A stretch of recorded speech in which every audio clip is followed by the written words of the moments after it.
Hello everyone, আসসালামু আলাইকুম। ঈদের ছুটিতে মানুষ বেড়াতে যায় আর আমি বেড়াতে গিয়ে বাজারে ডুবে গিয়েছিলাম। কি করব বলেন।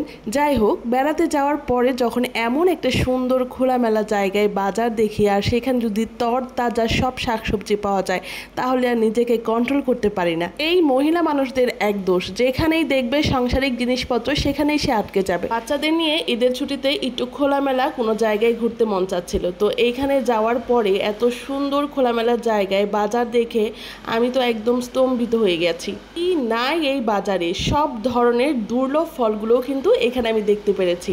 এই যে দেখতে পাচ্ছেন, এটা হচ্ছে তিন ফল, কাঁচা তিন ফল। এটা কিন্তু সচরাচর বাজারে দেখতে পাওয়া যায় না। এই ফলটার নাম হচ্ছে দেওয়া, প্রচন্ড টক, এটাকে ছোট কাঁঠালও বলে। এখানে জামরুল, লিচু আরো অনেক ধরনের ফল দেখতে পাই। কি পরিমাণ সবুজ শাকসবজি আর তরতাজা কষ পড়ছিল, মনে হচ্ছিল এই মাত্র গাছ থেকে তুলে আনা হয়েছে। দামটা আমার কাছে মোটামুটি লাগছিল, কারণ যেহেতু ফ্রেশ ছিল। এখানে শাপলা ফুল থেকে শুরু করে ঢেঁড়স, কাঁকরোল, লেবু, পেঁপে, পটল, এমনকি সজনা পাতাও দেখতে পাচ্ছিলাম। বাজারটার এক কোণায় আমি দেখতে পেলাম ঢেঁকি শাক। এই শাকটা আমি অনেক দিন ধরে খুঁজছিলাম, কিন্তু বাজারে পাই না। আর দেখে সাথে সাথেই চারাটি নিয়ে নিয়েছি। এই শাকটা কিন্তু শুটকি দিয়ে রান্না করলে ভীষণ মজা লাগে। কিনি আর না কিনি, বাজারটা ঘুরে দেখতে কিন্তু আমার বেশ ভালো লাগছিল। এই কচুগুলো কিন্তু বড়া করে খেতে ভীষণ মজা লাগে। আপনারা বলবেন তো এই কচুগুলোর নাম কি? এই ডাঁটাগুলো আমি সেই ছোটবেলা আম্মুর হাতে রান্না খেয়েছিলাম, এরপরে আর খুব একটা খুঁজে পাই নাই। তবে এখানে কিন্তু এসে পেয়েছি। কত বড় লাঠি! এটা লাঠি না, এটা হচ্ছে ডাঁটা। ময়মনসিংহে যেটাকে বলে ড্যাঙ্গা। কোনটা রেখে কোনটা নেব, আমার তো চক্ষু ছানা বড়া। যাক, মোটামুটি যে শাকগুলো আমার বেশি পছন্দ আমি সেই শাকগুলোই নিয়েছি। আর এই কুমড়া খুঁজছিলাম, চাল কুমড়ার পাতা খুঁজছিলাম, এটাও পেয়েছি, তবে বেশি একটা সুবিধার না। এলাকুচুর পাতাও কিন্তু এখানে পেয়েছি। ভাবা যায়, আমার মতো এরকম শাকসবজি পাগল কে আছে বলেন। আমি খাবার খুব মজা করে খেতে পছন্দ করি, সব ধরনের খাবার আমার কাছে খুব ভালো লাগে, শাকসবজি তো আরও ভালো লাগে। তাই এরকম টাটকা শাকসবজি দেখে আমার মাথায় নষ্ট হয়ে গেছে।